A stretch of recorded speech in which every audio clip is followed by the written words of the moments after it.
Everyone, hope everything is going well. So today I'm asking Grok some questions. And why did I choose Grok? It's the AI of X, Twitter, whatever you want to call it. And compared to other platforms, people have debates, they talk. Sometimes it gets vile, sometimes it gets nasty.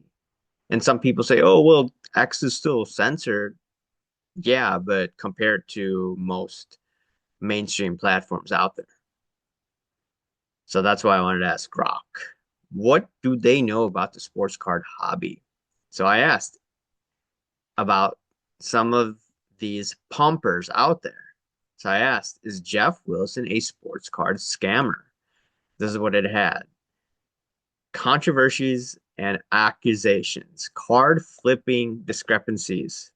There have been instances where Wilson's actions in the sports card market were scrutinized. For example, a flip of a high value card box was questioned due to inconsistencies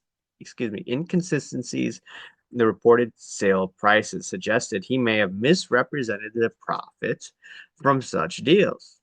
Interesting. And what's the source of this? It's via sports card radio. PPP loan scandal. Wilson has been accused by some people in the hobby, notably Sports Card Radio, of misusing PPP loans to fund his card purchases. This has led to debates about the ethical implications of his business practices during COVID-19 economic relief efforts.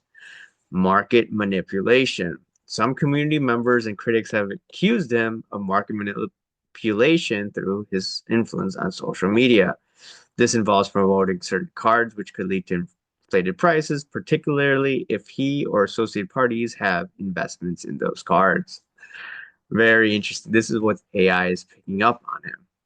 Now, I would also ask them is why does Jeff Wilson hang out with a bunch of people with questionable backgrounds?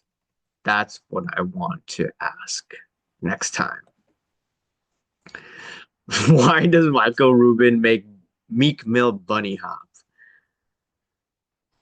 It says Michael Rubin does not make Meek Mill bunny hop as a form of coercion or control. Instead, the bunny hop incident stems from a playful bet between the two. According to Meek Mill himself, the bunny hop was part of a game he started in prison, where instead of betting money, which could lead to hostility, they would make someone do bunny hops as a playful form of punishment when they lost a bet. This was brought to attention with the tennis match, and Michael Rubin made Meek Mill bunny hop. Okay, there's some context behind the bunny hop. All right, I was like, what the hell is this? All right, let's take a look at this. Why does Michael Rubin hug rappers? And then why does he engage in this behavior? Friendship and affection. Really? Never mind. Rubin has personal friendships with many of the rappers he's seen with. His interactions with Meek Mill, for instance, are well documented, stemming from a conversation at a 2015 All-Star game, and then they became better friends. Networking in social events, where physical gestures like hugs can slightly signify, or gestures like hugs can signify a welcoming atmosphere or acknowledge someone's presence or success. Public media attention could also help his public image. Okay. Cultural misinterpretation. Some of these interactions have led to public speculation and misinterpretation where the images go viral. For example, the incident with Lil Baby at Rubin's White Party sparked considerable discussion online, with some interpreting the hugs in a negative or sensationalized light. They were they both said they were playful, friendly interaction, highlighting the cultural gap in interpreting such gestures. Okay. And then breaking stereotypes with billionaires don't act like that. And Michael Rubin's a different type of billionaire. Or is he? How does Shine 150 afford high-end sports cards? And it says his real name is Matthew Allen, investment in sales. Shine 150 has engaged in buying and selling high-end sports cars, often making significant profits for since he bought the Luka Doncic autograph for $3.1 million after previously selling it for $4.6 million, indicating a strategy of buying, holding, and selling at a profit. What's that $3.1 million car right now? Luka hasn't won anything. Successful transactions. Dude, I can't believe this. They put this.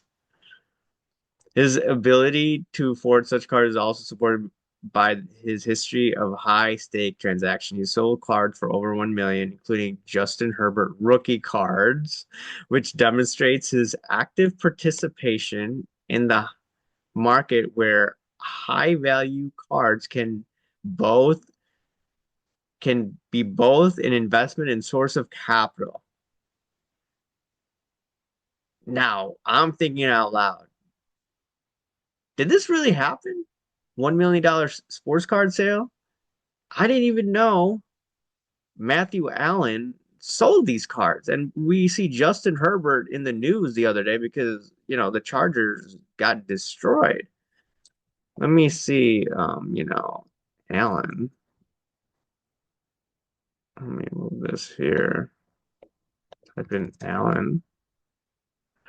Was consigned to Golden by high rolling collector Shine Wine 150, whose name is Matthew Allen, was graded an 8.5 by Beckett Grading Services with an autograph 10, with the 10 autograph grade.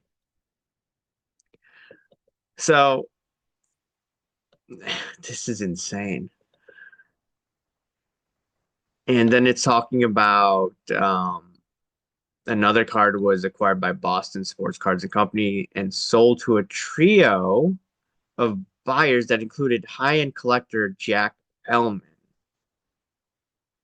Man, this looks like Fugazi to me.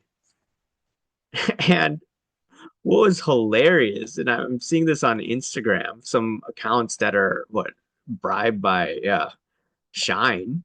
They're posting, it's funny how this card went down in value while Shine was the one that made the money. I literally saw a post on Lameme James Instagram. Like literally, maybe I could go to it right now. This is wild.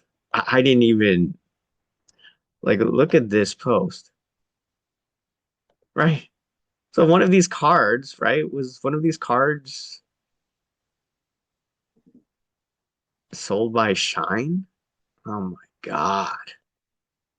And I know they two are friendly with each other. That is hilarious. That is absolutely hilarious, man. Like now, this is where I think Grok needs to improve its AI. Why did the hobby trust CardPorn the scammer? The term hobby trust in relation to card porn appears to refer to the trust placed by the community in the individuals or accounts within the sports card and memorabilia collecting hobby based on the information available was known as the hobby watchdog. Okay, and then it talks about okay, never mind. It talks about the fraud. Okay.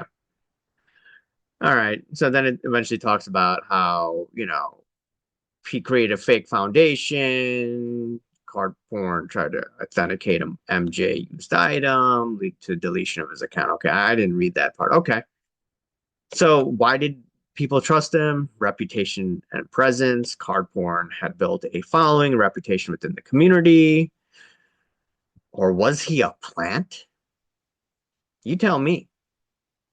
Is he associated with shady people? You tell me. Lack of skepticism. All right. Desire for authenticity. People thought that this one dude out of Australia was the hobby watchdog. It's unbelievable that people fall for psyops in the real world and in the sports card world. Unbelievable, man. It was nuts. Totally nuts. And I'm the crazy one, right? I'm psycho. Let's look at this now. Why does PSA look the other way at trimmed cards? Yeah, this is a good one. PSA does not officially look the other way at trimmed cards. In fact, their policy is quite clear. They will not grade cards that bear evidence of trimming or any other form of tampering.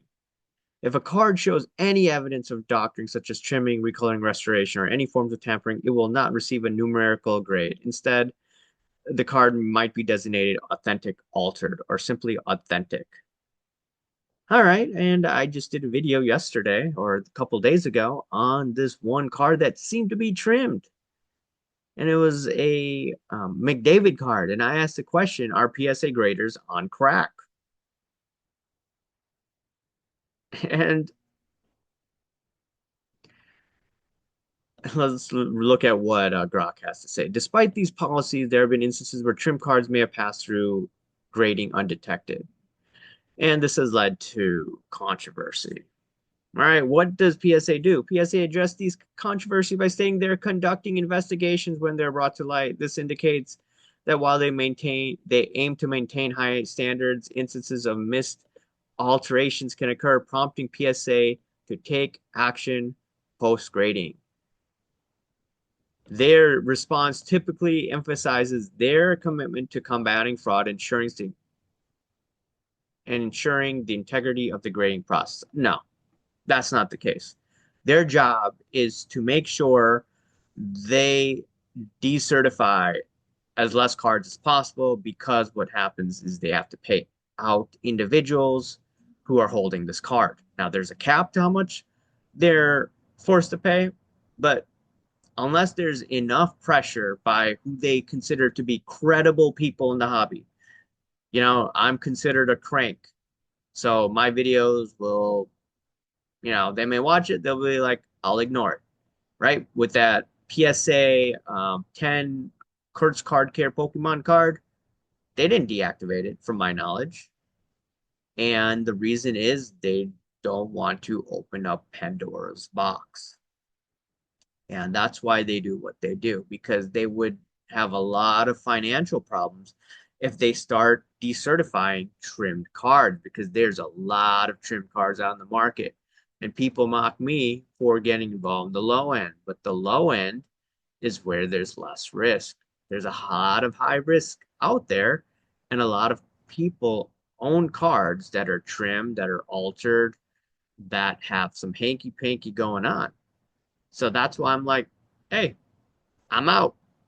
Unless you know the origination of the card and how it got to the holder and all of that, and it's been in a collection for years, no tampering whatsoever, okay, those cards are probably safer than others. But it is what it is. PSA has lost credibility in the hobby to people that critically think. Now, people get mad, they virtue signal, and they ignore it because they don't want to accept the reality that a lot of hankus pankus goes on, like a lot. And it's cognitive dissonance to all of these high end guys that are living in a bubble. Anyways, let me know your thoughts, and I'll talk to you later. See ya. Bye.